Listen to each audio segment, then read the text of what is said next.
Sarah here. Welcome, guys. Let's continue on our journeys. So, these videos are posted Wednesdays and Saturdays, and basically, we can do a journey of our own.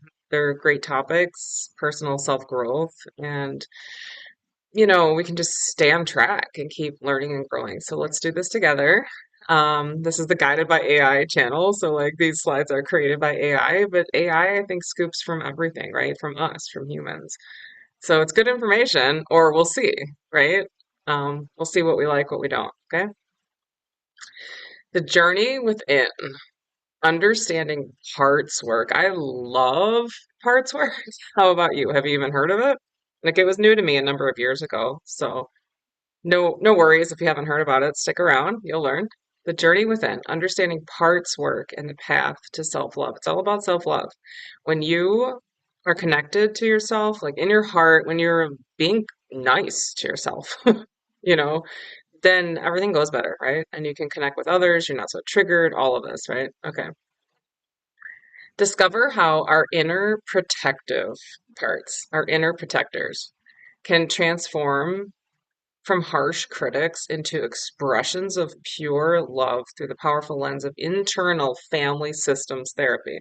Cool. So I've heard of this. That's not the way that I learned about parts work, but I have learned a little bit about that, and that's pretty cool. Um, yeah, and this idea of like you identify a part. Like, for example, I have a self-hating part. It's really strong, right? When that takes over my being, right? Um, you can do parts work and I can speak to that part and kind of work with it. We don't want to get too far ahead. This is just a topic I'm super into. Introduction to parts work, the internal family systems model. So that's what we're going to be exploring here. I learned about it from Teal Swan. You could Google Teal Swan parts work or fragmentation. Those are wonderful videos as well. Internal family systems, IFS, reveals that we all have different parts within us. So in a way, we all have multiple personalities, right? Because we just have different parts. Like you can probably think of this like, oh, I feel really extroverted right now. Like that's your outgoing part. Or I feel really hurt by like this thing that always hurts me when, like, for example, for me, it's if I feel interrupted, I immediately feel like they don't want to know what I have to say. It's like it's a part taking over from childhood. So you might start to intuitively kind of understand what that is. We all have different parts within us, distinct aspects of our personality that develop to help us navigate life's challenges. Yeah, like in childhood, when you don't know how to handle something, you create a protector part to protect yourself. Like, who wouldn't? Of course, children do this, right? These parts include protective parts, our protectors, our inner protector parts that guard us from harm, and maybe they really do, but like later in life, they also damage us, right? So, for example, self-hate as a coping mechanism, as a protector part, um, also obviously causes problems. But it's protector because in childhood, it's like, well, if I turn on me first, nobody can touch me. Nobody can hurt me. It's like this big wall, right? Something like that. Exiled parts that hold our wounds and our core self, the seat of wisdom, love, and healing.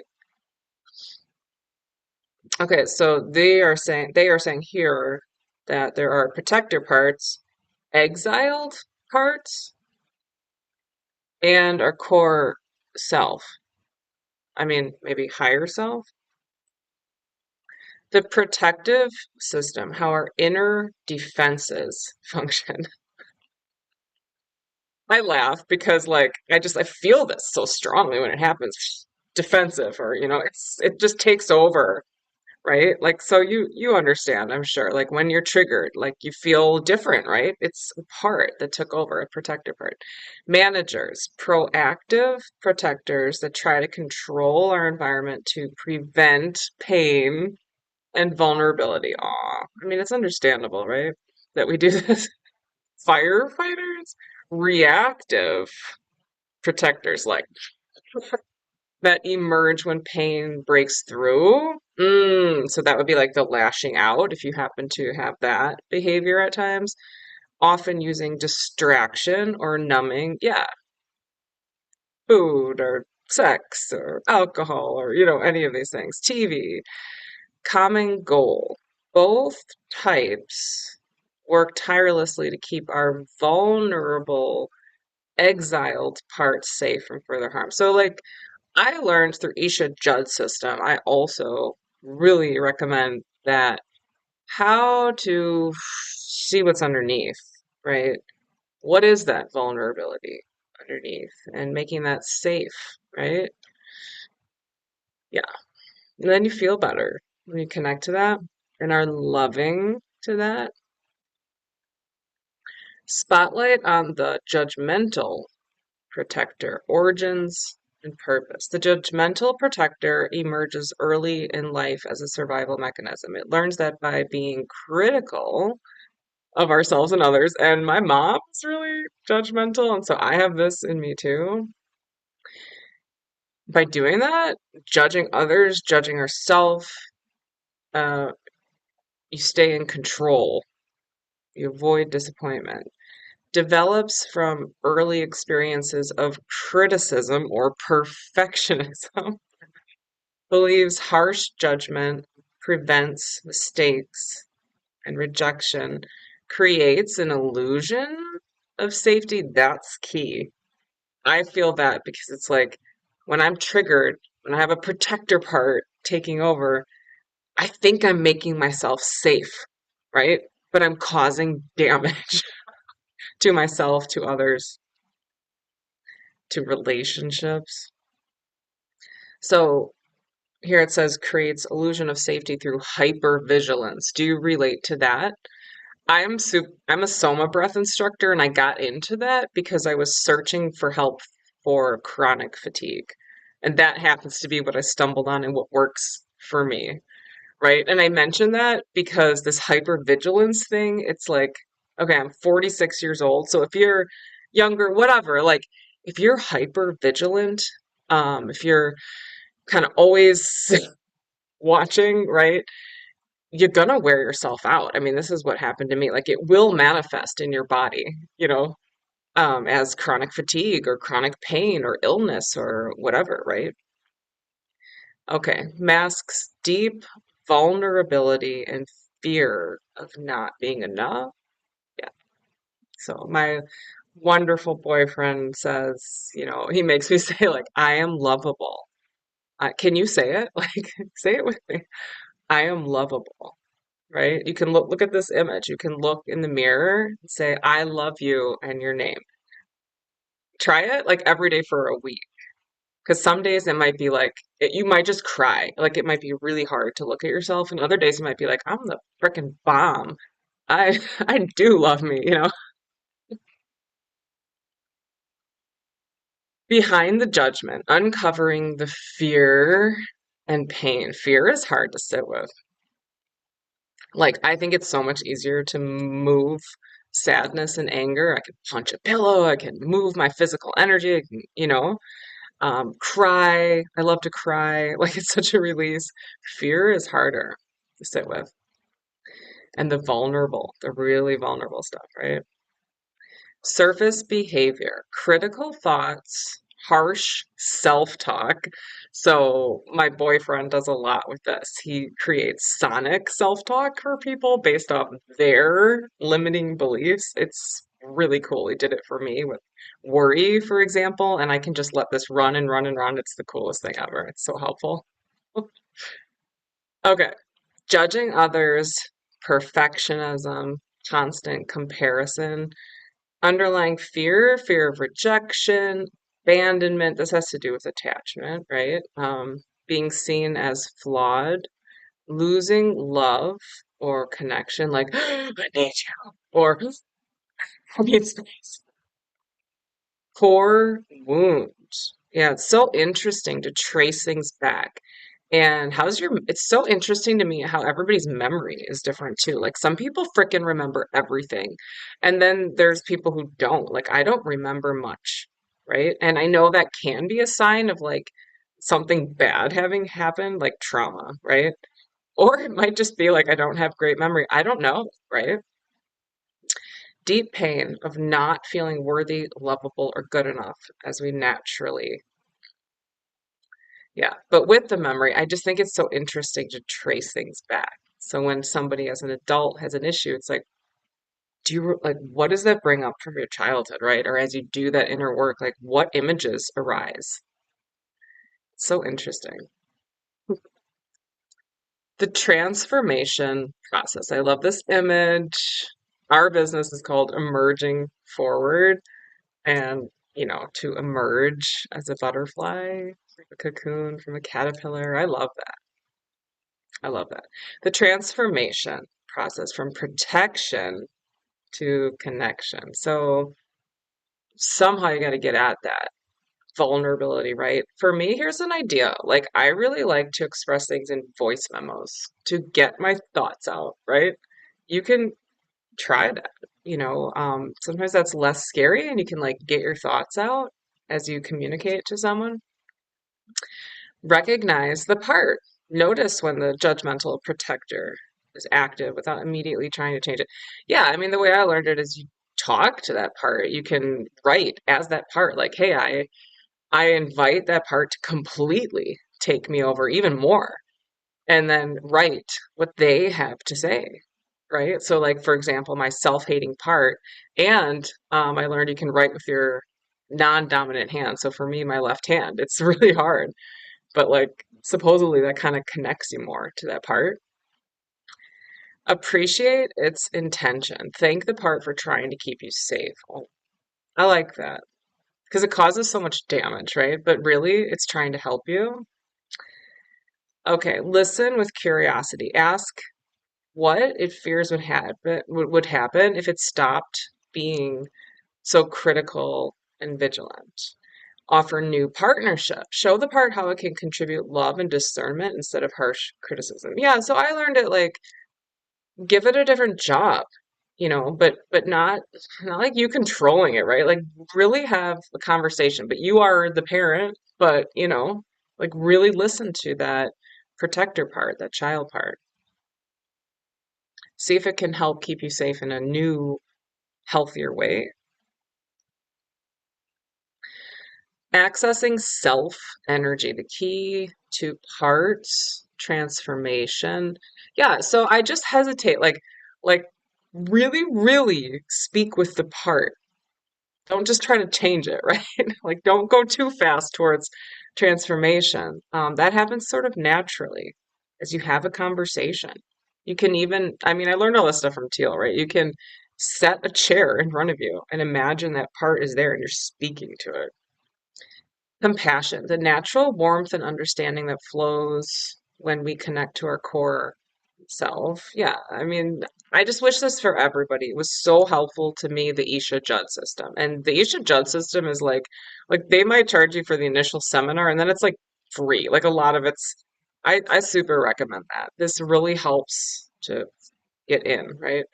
Clarity, ability to see situations without the distortion of protective parts. Fears, courage, strength to face difficult emotions and experiences with openness. From criticism to compassion, practical steps for working with judgmental parts, pause and breathe. When you notice harsh self judgment arising, take 3 deep breaths and create space between self and the critical part. It's hard for me to read these because, like, I freaking know how to do this. And I like my way, right? Which I learned from Teal and I learned from Isha Judd system. So those are my top recommendations. Those are what worked for me, okay? So because I don't know if this would make sense otherwise. Like I can guide somebody through it. I'll guide you through it. Okay. Name it to tame it. Say internally, I notice my judgmental part is activated. Sorry, it just sounds kind of dumb. Rather than identifying completely with the criticism. Yeah, I mean awareness, right? Like, oh wow, I'm in my self-hating part. It's hard though, because if you're like me, it's very, very strong. I mean, yeah. Ask what it needs. Inquire with curiosity. It's so important. What I learn as I go through these difficult triggers is I need to listen to me. So when I mentioned the idea of recording a voice memo to send to somebody, sometimes, a lot of times I'll listen back to it myself and I don't even need to hear from the other person. Like I'm already feeling better. I need to listen to me. So like, do you need to listen to you? Like, is your part, is it turning against you and you need to care? You need to, right? Give love to you. I mean, yes, we need people for sure and then express as appropriately as possible and get love, right? But also like you listen to you. So I like this one. Ask what it needs, speak with it. Inquire with genuine curiosity. What are you trying to protect me from? What what hurt? And it's sometimes it feels much safer to me, for example, to record that memo because in conversation it goes too fast and somebody's jumping in and they're talking to me and trying to help me and I'm like, ugh, no. Like I need to go in and discuss with that part, right? What are you trying to protect me from? What do you need right now? Offer partnership. Invite the part to work with you differently. How can you help me discern wisely without being so harsh? I don't like that. I would approach the part with love. Like, I totally get why you're doing what you're doing. Maybe just help it understand that it's also hurting you. Like, I get you're trying to protect me, but this is what's happening in my life's falling apart, or whatever is the behaviors, right? And then just see what naturally comes of that conversation. You're the adult, you're the higher self, you're the parent to reparent, you're the parent, but don't talk down to the part, at all. At all, at all, at all. Case studies, real stories of transformation. Sarah's story, it's not me. My inner critic used to tear me apart daily through parts work. Yeah, parts work is powerful. If you haven't tried it, try it. I would Google parts work, fragmentation, teal swan. Through parts work, I learned it was trying to prevent the rejection. Ooh, I felt as a child. Do you relate to that? I relate to that. Now it helps me maintain healthy standards with kindness. Michael's journey, I judged everyone harshly to feel superior and safe. Yeah, I feel bad about that, right? Like my mom's really judgmental. I can be really judgmental. I love when I'm not and when I'm just in my pure, like connected in my heart and my love, and I'm just freaking only love to give, right? But the truth is, I can be judgmental. I like this because it's not judging the judgment. It's like, well, that's a part, it's judging to feel maybe like Michael here, superior and safe. When he connected with the hurt little boy inside, his judgmental part transformed into compassionate discern. Those words aren't resonating with me, but like the judgmental part, it just dissolves into love. Lisa's breakthrough, my perfectionist part, perfectionism will lead to chronic fatigue as well. Nearly destroyed me. Learning to appreciate its desire to help me succeed. Hmm, I like that. Allowed it to become my wise advisor instead of my tyrant. Okay. Integration. Ooh. Living with transformed hearts as expressions of love. When judgment becomes discernment, I mean, to me, like it's just gonna come up. Like different parts just come up, and you just get better at working with them, loving them, talking to them, and it's not to get rid of them. I mean, there is the idea of like letting old parts of you die, right? And I kind of embrace that too, but be careful. When judgment becomes discernment, criticism becomes care, protection becomes love, it's all about love. So it's going in, connecting to your heart, listening to the part, feeling, allowing the emotions. Sometimes it's about having the opposite experience that you had in childhood. So like if like for example, me, I did not feel heard, validated, seen, felt, right? Like I had all the I was very deep, right, thinker and I had all this inside and like there just was nowhere to go with it. Like I couldn't find connection. So for me in adulthood, the opposite experience is to really have somebody want that and hear that and see me, the real me, like the, so okay. Our once harsh protector parts, when approached with curiosity and compassion, reveal themselves as expressions of our deepest capacity to love and care. They transform from inner critics into wise allies, supporting us in creating authentic, connected lives. I mean, your triggers, that ugly stuff, the behaviors, it can help others. It helps me, I think, help others because I understand the process and recognize that when people have similar ones. Um, I've learned kind of how to work through it myself, not perfectly at all. You can ask my boyfriend, but much, much better. It's also a wonderful tool for me to write. So sometimes, like, I don't even know. Like, you'd think you just know what you're thinking, right? But you can free write. Just don't stop. Just write, write, write, write, write. Doesn't matter what comes out. You can just trash it, right?